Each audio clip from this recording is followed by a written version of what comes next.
Welcome to the Business of Apps podcast.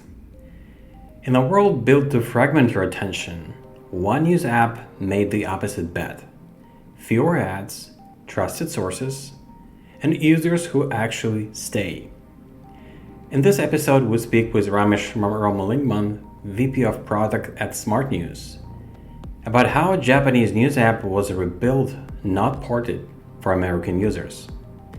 Ramesh explains why SmartNews users spend 20 minutes per session, why 79% of them don't switch to another screen while reading, and how the focus turns into brand recall for advertisers. He also covers contextual targeting without cross-web tracking, why the product looks different in Tokyo than in Los Angeles, and how revenue share model keeps publishers in the loop. If you work in product, app growth, or media monetization, this is a conversation about building for engagement quality rather than scale. Without any further ado, let's get started. Hi, I'm David Murphy at Business of Apps, and I'm speaking today with Ramesh Ramalingam, who is VP of Product at SmartNews. Ramesh, good day to you, sir. How are you doing? Thank you, David. Good afternoon to you. It's good morning here in Los Angeles. Nice to talk with you. Nice to meet you, and I'm looking forward to our conversation today. Likewise. So let's just kick off with a bit of background, if we could, please, Ramesh. Could you just tell us a little bit about SmartNews, what type of app it is, how long's it been around, how many users, all that good stuff? SmartNews is actually a news discovery and aggregator app. We have that application available on both iOS and Android. Our main purpose is to give users like a trusted information from a range of publishers. It is all about trustworthy publishers. We wanted to offer it in a personalized experience. SmartNews was founded in 2012. It's based in Japan, and we first launched the app in Japanese market.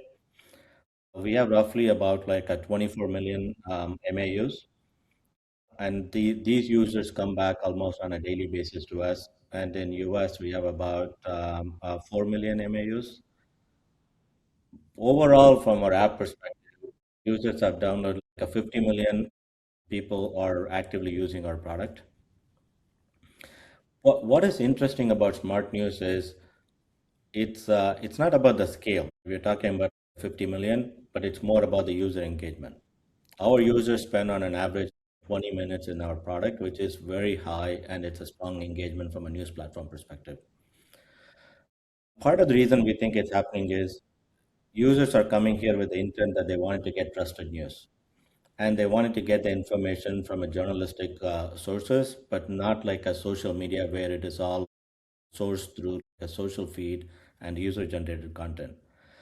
So that's what makes Smart News to be more powerful, because we offer breadth and personalization.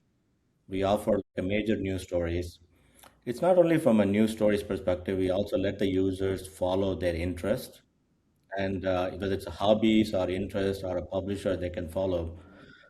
We offer about like a 850 hobbies in Japan and 550 like of interest in US.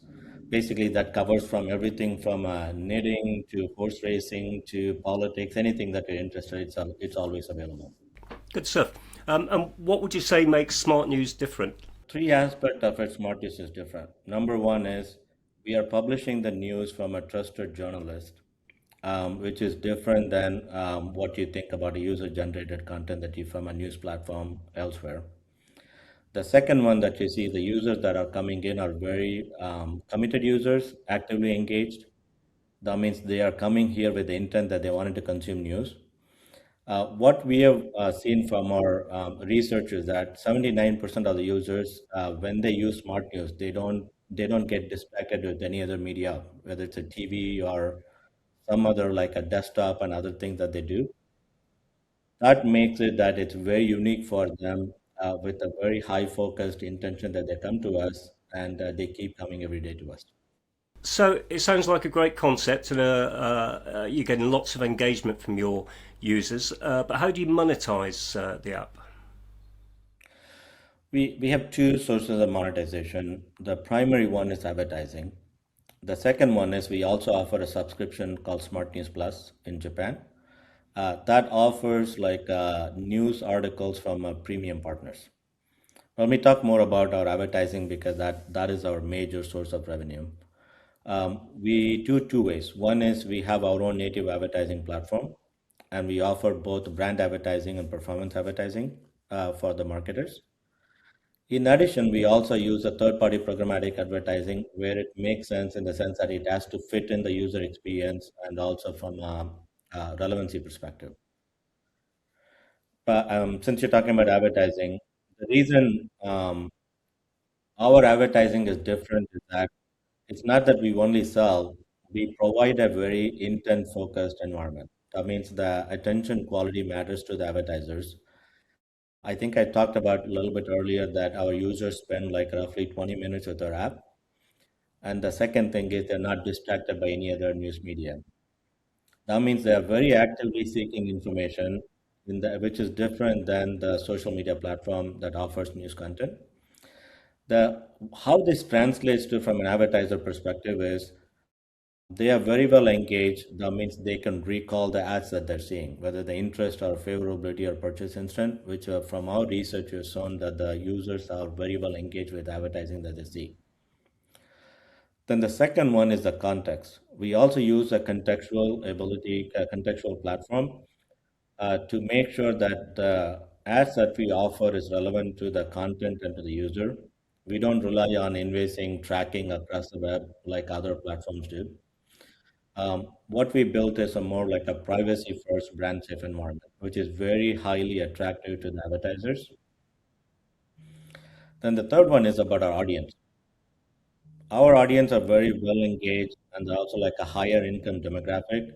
You can think of like an adults like a 30, 35 plus. That means these are the people that are making all the purchasing decisions. And that means any message that you sell, any product that you want to advertise, it's going to have a much more influence on their purchase decision and what they do. So I think that one way I would point out from our advertising perspective is our audience are well engaged. Our we offer like a privacy safe and brand safe environment, and our audience is a very highly attractive, engaging audience that's very helpful for advertising. Good stuff. So let's just talk about scaling the app now and taking it from a region, Japan, where it was well established, great awareness, heavy usage, to the US, where you were relatively unknown. So, how did that affect the design of the app, the UX, UI, how you marketed it, all that sort of stuff? The great question, David. Compared to any other companies, right? SmartNews is very unique. Our product was first built in Japan, and typically the Japanese companies take an approach that either they're very successful in Japan, they stay within Japan, or they take the product to the next market only when the first product is very successful in their market, local market.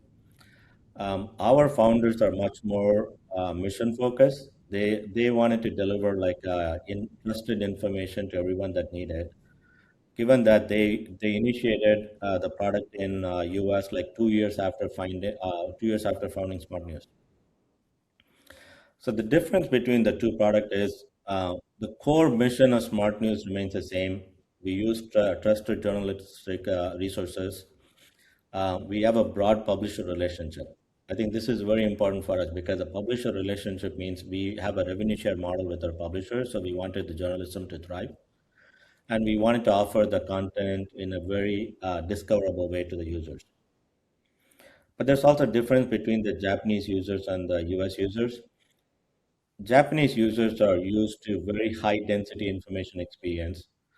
They are also very interested in using like transactional features like coupons that drive daily engagement, which is what we offer in our product.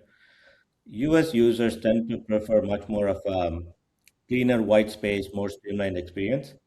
So we took those differences into account and then we built the product in a different flavor. The core technology, everything remains the same, but the product looks different when you use it in Japan versus US.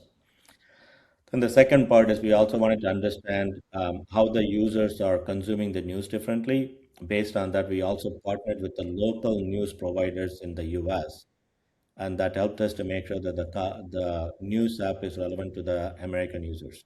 Smart News is the number one news app in Japan. It's a well-recognized brand. When we came to the US, it's a big population and a bigger country. Um, our name is not well recognized, so we need to do a lot of credibility from ground up, and then we have to build a lot of partnership. And the user acquisition is a little bit different in US compared to how we do in Japan. I think net of it, I would say that we didn't take the Japanese app and plugged it into US. We made sure that it is customized to the user preferences in in US and it's built for American users. And how does it work in terms of product development? Is that centralized or decentralized? It's I would say it's both because SmartNews originated in Japan. Most of our core technology, core platform teams are based in Japan. That means we try to maintain the core development like a roadmap, and the technical expertise is mostly concentrated in Japan. At the same time, we, as I was talking about in the previous question to you, the user behavior is different. So we have teams that are based locally in US and Japan that are focused more closely with the users and the consumers and the publishers and the advertisers. So I would say like we are more like largely centralized from a market perspective. We are decentralized. Uh, this way we can build a platform globally that's scalable, but at the same time the experience, right, it's locally relevant to the market that we are catering to. Now, there's a lot of mistrust of news media these days, all the fake news propagated by social platforms. That comes with concerns about brand safety, where companies wonder what sort of content their ads going to appear next to. So, how have you combated that issue? Advertisers worry about brand safety. They wanted to make sure their advertisements are in a most trusted content. Given that, I think the mistrust in the news media will play a role in it. The only difference from SmartNews perspective is our the news that we publish is from a trusted journalist, and these are like a major publications, and these are built around professional journalism, right? Given that the ads that are getting shown are right next to this high quality content, that means that this is going to be the ads are going to be in a trusted brand safety environment. Then the second one is that we also use like an algorithmic ranking and editorial signals. They prioritize the quality and the relevance not only for our content but also for the ads to make sure they gel well together. Then the third aspect we wanted to think about it, we also invest in a third party measurement and validation. With that, we were able to prove that the key brand metrics that the advertisers care about, like a brand recall, purchase intent, and favorability, they rate very high when ads are shown with the Smart News app. So what I would say was our the news sources are trusted. We offer a brand safety environment. We use first party data. So we are not just a walled garden. We are also backed by measurable outcome by working with the third party companies. With all those things, you can think that from an advertiser perspective, yes, they do care about the reach, but trust is the most important aspect for it. And that's where smart news is going to thrive the most because they're engaging with an intent-driven users, and we offer the brand safety context. So their ads are going to be always shown against the content that is like the professional journalists are creating every day. Good stuff. And you've talked about how engaged your users are when they're in the app. Are they receptive to advertising, or are they fully focused on digesting the news? The users are coming to our app because they wanted to get news from different sources. They come with an intent that they wanted to consume news. I don't want it. I don't want it to leave a intent that they come here to look for the ads. But what we're trying to do is we show the ads in this native environment right next to the content, and it's also most relevant to the content that they consume. So the advertising tends to feel more naturally to them. It's integrated in their experience. Um, a- as long as it's relevant to what their interests are, the advertising tend to fit naturally for them. At the same time, it's about a careful balance. We know that the users come here for the news content, and we try to make sure that the advertising that we offer is relevant to them, and we try to offer as fewer of the ads as possible, and that's what works for us. And how do you measure success, Ramesh? Is it all about numbers of users, or are there other metrics that you look towards? Like any consumer product, we do think about the users. You can think of the MAUs, monthly active users, and the daily active users are the key metric that we measure. But at the same time, as I was explaining about Smart News, it's more the users come in to consume trusted content. So we wanted to make sure that we are offering consistent value to the users. So the engagement quality matters to us. The engagement quality, the way we measure it is the time spent, how many times do the users return to the app, and how many articles do they consume every session that they come in. Like any other mobile app, we also care about the retention of the users. As long as we serve the purpose of trying to offer them the trusted content that is of use to them, they would keep coming back. News is one of those. It's like a typical news users would want to consume the news on a daily basis. So we look for like a signals, such as how often do they come, and the second part we look into it also the engagement signals. As we offer like 20 articles or 100 articles, we want to see how many times do they deeply engage with the articles. Like click through rate of the articles and how much time that they spend matters to us. So I would say the key metrics are MAU, DAU, time spent, session depth, and then their interaction with the content. All of those things are like a North Star for us as we look at the long-term engagement of our users. Good stuff. Well, Ramesh, it's been absolutely fascinating talking to you. Thank you very much for sharing that with us. Thank you, David. It's a great pleasure to meet with you, and thank you for taking time. So that's it for this interview with Ramesh Ramalingam, ladies and gentlemen. Hope you've enjoyed it, and we'll see you again very soon. And that was the episode 271. Why news app readers pay attention to your ads. Featuring the App Talk interview with Ramesh Ramalingam, VP of Product at SmartNews. To listen to more episodes, by now we have more than 250 to check out. Subscribe to our podcast on iTunes, Spotify, Stitcher, YouTube podcasts. Just search for Business of Apps and you will find us easily. Remember, we release episodes on Mondays, so subscribe and you will be able to get new episodes on your smartphone, tablet, or computer as soon as we release them.